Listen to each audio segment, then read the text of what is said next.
ఇతర పెద్దలకి, అట్లాగే ఇక్కడ వివిధ గ్రామాల నుంచి వచ్చినటువంటి కాంగ్రెస్ ముఖ్యులకి, అట్లాగే దాదాపు 11-12 గ్రామాల నుండి వచ్చినటువంటి రైతు సోదరులకి, మీడియా మిత్రులందరికీ కూడా పేరు పేరున నా నమస్కారాలు తెలియజేసుకుంటున్నాను. ఏ ఎలక్షన్కి వెళ్ళినా కూడా దేవాదుల సృష్టికర్త, అపర భగీరథుడు అని పేరు ఎందుకు వచ్చిందో నా చిన్నతనంలో అది ఫేజ్ 1 ఫేజ్ 2 అయింది కాబట్టి నాకు అవగాహన లేదు.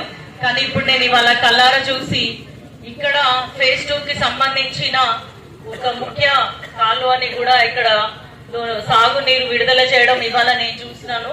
కాబట్టి ఇక్కడ ఇంత ఎత్తైన ప్రాంతంలో, ఇక్కడ ఇంతకుముందు అన్నగారు చెప్పినట్టు ఎడారి ప్రాంతం లాగా ఉంటుంది, ఇక్కడ నీళ్లు రావట్లేదు అన్న గ్రామాల్లో కూడా నీరు వచ్చే విధంగా ప్రయత్నించినటువంటి మన ఎమ్మెల్యే గారు నిజంగా కూడా ప్రజల శ్రేయస్సు కొరకు, రైతుల సంక్షేమం కొరకు, రైతులు 2 పంటలే కాదు ఇంకా అత్యధికంగా కూడా పంటలు వేసుకొని దిగుబడి తెచ్చుకొని సస్యశ్యామలంగా ఉండాలి అన్న ఉద్దేశంతో నీరు పారుదల చేసినందుకు మీ అందరి తరఫున కూడా నేను హృదయపూర్వకంగా నమస్కారం తెలియజేసుకుంటున్నాను.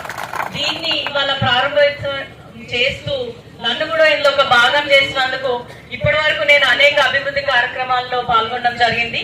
కానీ నీటికి సంబంధించి ఇదే నా మొదటి, దాదాపు సంవత్సరం అవుతుంది నేను ఎంపీగా గెలిచి, ఇదే నా మొదటి కార్యక్రమం నీటికి సంబంధించి. అందులో నన్ను భాగస్వామ్యం చేసినందుకు కూడా నేను ప్రత్యేకంగా ధన్యవాదాలు తెలియజేసుకుంటున్నాను. మనందరికీ తెలుసు, ఒక ఊరు గురించి సంపూర్ణ అవగాహన ఉన్న వ్యక్తి, ఒక మండలం గురించి సంపూర్ణ అవగాహన ఉన్న వ్యక్తి, ఒక నియోజకవర్గం, ఒక రాష్ట్రం, ఇట్లా చెప్పుకుంటూ పోతే ప్రతి దాంట్లో అవగాహన ఉండి ప్రతి దాంట్లో నేర్చుకోవాలి, ప్రతిదీ తెలుసుకోవాలన్న ఆలోచనతో ముందుకెళ్తున్నటువంటి వ్యక్తి మనకి ఎమ్మెల్యేగా వచ్చినట్లయితే అభివృద్ధి ఏ విధంగా ఉంటుందో దాదాపు సంవత్సరంన్నర కాలం నుంచి గన్పూర్ ప్రజలు చూస్తున్నారు.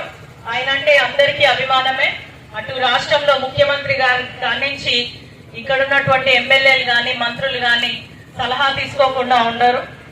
అదే విధంగా మన ఎమ్మెల్యే గారు నా నియోజకవర్గానికి ఇది కావాలని అడగగానే మన సీఎం రేవంత్ రెడ్డి గారు కూడా అంతే అభిమానంతో, అంతే ప్రేమతోటి మన గన్పూర్ కి కావాల్సినటువంటి నిధులు ఏవైనా ఉన్నా కూడా ఆగకుండా, తడుముకోకుండా వెంటనే వాటిని రిలీజ్ చేయడము, వాటి కోసం జియోలు ఇప్పించడం జరుగుతుంది. అందులో ఉదాహరణ ఇప్పుడు మన కంటి ముందు ఉన్నటువంటి కుడి కాలువ. అదే విధంగా గత సంవత్సరంలో మనము 800 కోట్లు గన్పూర్ నియోజకవర్గ అభివృద్ధి కొరకు ప్రతి దాంట్లో, అటు ఎలక్ట్రిసిటీ డిపార్ట్మెంట్ కానీ, రైతుల కోసం కానీ, సాగునీరు కానీ, పిల్లల కోసం డిగ్రీ కాలేజ్ కానీ, హెల్త్ గురించి చూసుకున్నట్టయితే 100 బెడెడ్ హాస్పిటల్, ఒక integrity school complex, office complex, ఇట్లా బస్ స్టాండ్, ఇట్లా అన్ని చెప్పుకుంటూ పోతే ప్రతి దాంట్లో కూడా తనదైన శైలితోటి ఏవైతే గత 20 ఏళ్ల నుంచి వెనుకబడి ఉన్నటువంటి నియోజకవర్గం ఇప్పుడు దాదాపు అన్ని అంశాల్లో కూడా అభివృద్ధి జరిగే విధంగా ప్రతి దాంట్లో కూడా మనం ఎక్కడ వెనుకబడ్డామని ఆలోచిస్తూ అక్కడ ఉన్న గ్రామ ప్రజలతో మాట్లాడుతూ వారికి వాళ్ళ అవసరాలకు అనుగుణంగా ప్రభుత్వాన్ని మన తరఫు నుంచి రిప్రజెంటేషన్స్ ఇవ్వడమే కాకుండా నన్ను ఒక ఎంపీగా మన నియోజకవర్గానికి కమ్యూనిటీ హాల్స్ కానీ, రోడ్స్ కానీ, హైవేకి సంబంధించిన సర్వీస్ రోడ్స్, ఇంకేదైనా కూడా అక్కడ కేంద్ర మంత్రులను కలిసే విధంగా నన్ను కూడా ముందుకు నెడుతూ మన అభివృద్ధిలో నన్ను భాగస్వామ్యం చేస్తున్నారు. ఇప్పటికీ కూడా ఇంతకుముందు ఒక అన్న అన్నాడు, ఒక్కరోజు కూడా నిజంగా ఇంట్లో ఉండడు. మా చెల్లి అమెరికా నుంచి వచ్చినా ఉండడు, లేకపోతే ఇంట్లో పెద్ద ఫంక్షన్ అయినా ఆయన ఉండడు. ఆయనకి ఎంతసేపు అందరూ అనుకుంటారు నా కోసమే ఆలోచిస్తాడు అనుకుంటాడు, కానీ గన్పూర్ కి ఒక తండ్రిగా మీరందరూ కూడా ఆయన పిల్లల్లాగానే భావిస్తున్నాడు. కాబట్టి అహర్నిశలు మీకోసం ఆలోచిస్తూ తన హెల్త్ గురించి కూడా ఆలోచించకుండా ఈ వయసులో కూడా పరిగెడుతూనే ఉంటాడు. నేను కూడా మీ అందరితోటి ఒక్కటే అనుకుంటాను, ఎవరైతే బాగా పనిచేస్తారో ఖచ్చితంగా వాళ్ళు ప్రజల మధ్యలో ఉండాలి. అది రిటైర్మెంట్ అనేది దేవుడు రిటైర్మెంట్ ఇవ్వాలి తప్ప మనం రిటైర్మెంట్ తీసుకోవద్దని నేను బలంగా నమ్ముతున్నాను. మీరు కనుక ఆశీర్వదించి మా వెంట ఉంటే మీ సేవ చేసుకునే అదృష్టం, మీ అన్న రాంబాబు అన్న అంటున్నాడు, మీరు మమ్మల్ని గుండెల్లో పెట్టుకోవడం కాదు, మీకు సేవ చేసే అవకాశాన్ని మీరు మాకు కల్పించినందుకు మేమే మీకోసం అహర్నిశలు కష్టపడతాము. మీకోసం ఎప్పుడు కూడా మా ఇల్లు టీచర్స్ కాలనీలో ఇల్లు ఎప్పుడు కూడా గేట్లు తెరిచే ఉంటే ఏ సమయంలో అయినా వచ్చి మీరు మాట్లాడొచ్చు. వేరే చోట ఏదో అడ్డంకులు ఉన్నట్టు మా దగ్గరే ఉండవు. నేరుగా మీరు వచ్చి మీ సమస్యను చెప్పుకోవచ్చు.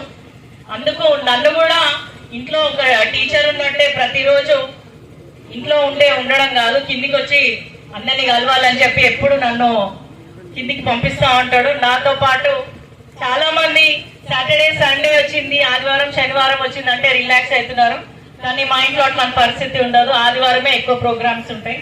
కాబట్టి మీ అందరికి ఏం చెప్తున్నా అంటే రానున్న రోజులలో కూడా గతంలో ఉన్న ఎమ్మెల్యే ఏం చేశాడు, ఇప్పుడున్న ఎమ్మెల్యే ఏం చేస్తున్నాడు అనేది మీ కంటికి కనిపిస్తుంది. మీరందరూ కూడా మీ మనసు చెప్పింది విని రానున్న లోకల్ బాడీ ఎలక్షన్స్ లో ఏ ప్రభుత్వం అయితే బాగుంటది, ఎవరైతే బాగా అభివృద్ధి చేస్తారు అనేది మీరు నమ్మినంతనే ఓటేయాలని మీ అందరినీ కోరుకుంటున్నా. రానున్న 4 ఏళ్లలో కూడా ఖచ్చితంగా గన్పూర్ని ఇంకా ఉన్న 7 నియోజకవర్గాల్లో ఒక ఎంపీగా నాకు స్టేషన్ గన్పూర్కి అధిక నిధులు ఇవ్వడం జరుగుతుంది ప్రతి సంవత్సరము. కాబట్టి ఈ రోజు ఇక్కడ మీ అందరినీ కలుసుకొని రానున్న రోజులలో కూడా ఇంకా అనేక అభివృద్ధి పథకాలు మీ ముందుకు తీసుకొస్తాము. సంక్షేమ పథకాలు అన్ని కూడా అందరికీ చేరే విధంగా ప్రయత్నిస్తామని తెలియజేసుకుంటూ, చాలా మాట్లాడాలనున్నా ఎండ బాగా కొడుతుంది కాబట్టి మీ అందరి దగ్గర మరోసారి మళ్ళీ కలుస్తాను. మరోసారి కూడా మీ అందరికీ ధన్యవాదాలు తెలియజేసుకుంటూ, అందరం బాగుండాలి, అందులో మనం ఉండాలని నమ్మాలి మనము. కాబట్టి మీకు ఒక స్వచ్ఛమైన నీతివంతమైన పాలన అందించే ఎమ్మెల్యే మీ ముందున్నారు. కాబట్టి ఎవరైనా సరే మీకున్న ఇబ్బందులు ఖచ్చితంగా చెప్తే గానీ తెలియదు. మీకు ఏం సమస్యలు ఉన్నాయో ఒకసారి విన్నవించుకుంటే వాటిని తీర్చడానికి ఇక్కడ రాష్ట్రంలో అయినా కేంద్రంలో అయినా తప్పకుండా ప్రయత్నిస్తామని తెలియజేసుకుంటూ సెలవు తీసుకుంటున్నాను. మీ ఆడబిడ్డగా మీ డాక్టర్ కడియం కావ్య ఎప్పుడు మీ ఆశీస్సులు కోరుకుంటుందని మీ అందరికి తెలియజేసుకుంటూ సెలవు తీసుకుంటున్నాను. జై హింద్.